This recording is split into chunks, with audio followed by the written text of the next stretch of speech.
Bonjour à tous, j'espère que vous allez bien.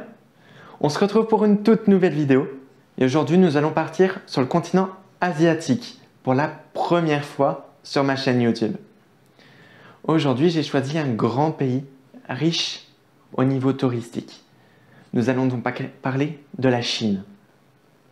Malgré tout ce qui s'est passé en lien avec les crises épidémiques liées à la Covid-19, la Chine reste un pays puissant au niveau touristique et nous ne pouvions pas passer à côté sur cette chaîne pour vous en parler. Je vous laisse avec la suite de cette vidéo et j'espère qu'elle vous plaira. À tout à l'heure. La Chine est un pays situé sur le continent asiatique qui partage ses frontières avec la Russie et la Mongolie au nord, le Myanmar, le Népal et l'Inde au sud. Le pays est bordé par la mer de Chine orientale et méridionale. La capitale est Pékin, qui est située au nord-est du pays. Son territoire présente des paysages riches et variés. Prairies, déserts, montagnes, lacs, rivières et plus de 14 000 km de littoral. Pékin, Shanghai, la cité interdite ou la Grande Muraille de Chine en font sa notoriété dans le monde entier. Le pays dispose de plusieurs aéroports internationaux, dont le plus important, comme celui de Pékin ou de Shanghai. Depuis Paris, il faut compter 10 à 11 heures de vol en vol direct. Et depuis Genève, il faut compter environ 13 à 14 heures de vol. Pour se déplacer en Chine, on peut utiliser les trains qui permettent de se rendre d'une ville à l'autre, les voitures, taxis, bus et les transports en commun dans certaines villes. Pour les conditions d'entrée sur le territoire chinois, rien de plus simple, il vous suffira d'avoir uniquement votre passeport valable 6 mois après la date du retour. Il vous faudra également obtenir un visa pour tous les ressortissants français, aucune exception ne sera faite, pour pouvoir rentrer sur le territoire. D'autre part, au niveau Covid, on ne peut pas se rendre pour raisons touristiques en Chine, puisque le pays est toujours fermé et nous ne connaissons toujours pas, à cette date, sa date de réouverture. Nous allons parler de la capitale chinoise, Pékin, qui est aussi connue sous le nom de Beijing. La place Tiananmen est une place située au centre de la ville. Elle s'appelle ainsi car elle se trouve immédiatement au sud de la porte de la paix céleste, qui commandait autrefois l'entrée sud de la cité impériale. La cité interdite, appelée de nos jours le musée du palais, fut le palais impérial de 2 dynasties chinoises, les Ming et les Qing. Situé dans le centre de Pékin, le palais fut construit entre 1406 et 1420 et a servi à 24 empereurs chinois jusqu'en 1911. Actuellement, il s'agit d'un musée présentant des trésors artistiques et culturels de l'histoire chinoise. À la fois luxueux et magnifique, la cité interdite est considérée comme l'un des 5 grands palais du monde, avec le château de Versailles, Buckingham Palace ou la Maison Blanche. La colline de charbon, le parc Jingchang, mieux connu sous le nom de la colline de charbon, est l'un des jardins impériaux les mieux préservés de Pékin. Le parc est situé au nord de la cité interdite et son altitude en fait un lieu privilégié pour contempler le centre de la ville.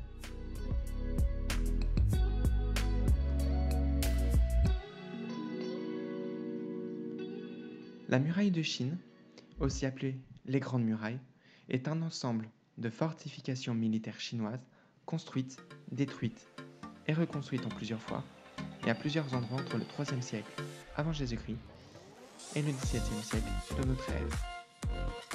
La Grande Muraille de Chine a été construite pour marquer et défendre la frontière au nord de la Chine. Cette muraille mesure actuellement 21 196 km de long et il est bien évidemment possible de la visiter si vous le souhaitez. Située sur la côte chinoise, Shanghai est certainement la plus grande ville du pays, mais c'est également un centre financier international. Le Bund est une célèbre promenade au bord de l'eau où s'alignent des immeubles de l'époque coloniale. Elle est considérée comme la collection architecturale des 10 000 nations, grâce à sa richesse des bâtiments de type occidental, marquant le passé de l'ouverture de Shanghai sur le monde.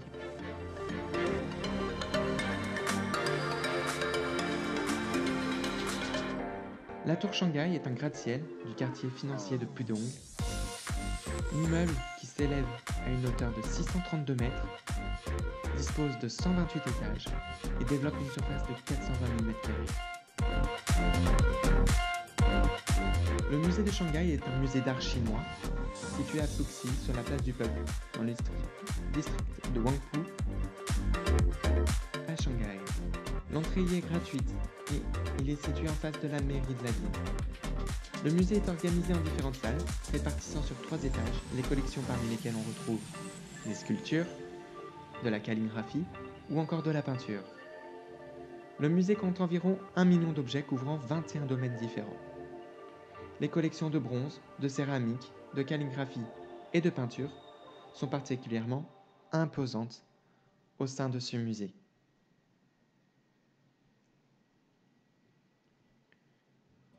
Le jardin Yuyang est un jardin de 2 hectares datant du XVIe siècle, situé au centre de la vieille ville, près de Chengguangmiao, à Shanghai. Il est considéré comme l'un des jardins chinois les plus somptueux et de première qualité dans la région. Il est accessible à partir de la ligne 10 du métro. Le jardin a été construit en 1559. Ils ont été remis en l'état par le gouvernement entre 1956 et 1961 et ont rouvert au public en 1961. En autre activité, sur Shanghai, nous retrouvons bien évidemment le parc Disneyland, le Shanghai Disneyland, qui fait partie de la Walt Disney Company, comme le parc Disneyland Paris. Et ce parc a ouvert le 16 juin 2016, donc fête ses 5 ans depuis le mois de juin 2021. Datong est une ville de la province de Shaanxi en Chine. On y retrouve les grottes de Yungang qui se situent à 16 km. Ce sont l'un des plus célèbres sites anciens de sculpture en Chine. On y trouve 53 cavernes pour environ 50 000 statues, aménagées entre le 5e et 6e siècle sous la dynastie Tamgash des Wei du Nord.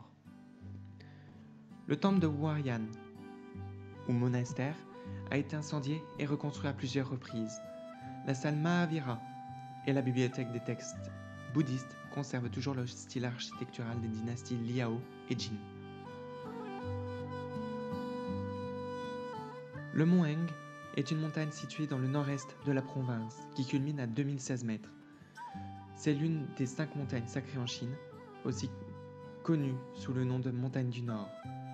On y retrouve le monastère suspendu Xuankang, construit en 491, qui a été construit en hauteur pour se protéger de la montée des eaux par rapport à la rivière qui est située à 50 mètres en contrebas. Xi'an est la capitale de la province de Shaanxi, dans le centre de la Chine. Nommée autrefois Chang'an, paix éternelle, elle constitue l'extrémité est de la route de la soie. On y retrouve les célèbres armées de terre cuite, ensemble de près de 8000 statues de soldats et chevaux en terre cuite, représentant les troupes de Qin Shi Huang, le premier empereur de Chine. Elles représentent une forme d'art funéraire, car elles ont été enterrées dans les fosses du mausolée de l'empereur Qin. Ces statues ont quasiment tout un visage différent, puisqu'elles étaient destinées à protéger l'empereur défunt. Elles datent de la fin du IIIe siècle avant Jésus-Christ et ont été découvertes en 1974. Elles représentent des fantassins, des cavaliers, des chevaux et des chars. Le site a été inscrit au patrimoine mondial de l'UNESCO en 1987 afin de lui permettre d'être préservé au niveau touristique. Le palais Weiyang est un complexe palatial situé près de la ville de Chang'an, construit en 200 avant Jésus-Christ sur ordre de l'empereur et sous la supervision du premier ministre Xiao He. Il servit de centre administratif et de résidence impériale sous la dynastie des Han occidentaux. Il s'agit du plus grand palais jamais construit dans le monde, avec une superficie de 4,8 km, ce qui représente 6,7 fois la taille de l'actuelle cité interdite. Son emplacement est actuellement occupé par un champ où ne subsiste aucune trace du palais antique. Les informations complémentaires, les voici. Donc la vie n'est pas du tout chère en Chine. Il faut bien avoir un VPN qui vous permettra d'avoir accès à Internet comme vous le souhaitez une fois sur place. La monnaie locale est le yuan. Donc un yuan égale 14 centimes d'euros, alors qu'un euro est égal à 7,21 yuan. Je n'avais pas beaucoup d'informations complémentaires à vous donner dans cette vidéo, mais je vous ai donné le principal. Voilà, cette vidéo s'achève. J'espère qu'elle vous aura plu, que vous aurez pu découvrir ce pays qui est très très beau, surtout au niveau des monuments. Dès que la Chine rouvrira, je vous invite à vous y rendre. Ne vous inquiétez pas, c'est pas parce qu'il y a eu la Covid-19 qui est partie de là-bas que le pays ne sera pas à visiter. J'espère qu'elle vous aura plu du coup. Je vous remercie de l'avoir regardé. N'oubliez pas de vous abonner, de me laisser un petit pouce bleu et d'activer la cloche pour avoir toutes mes futures vidéos. Et de me rejoindre sur Instagram et sur TikTok pour avoir plus de contenu. Je vous souhaite de passer une excellente journée. Et surtout, n'oubliez pas que le monde n'attend que vous. À bientôt!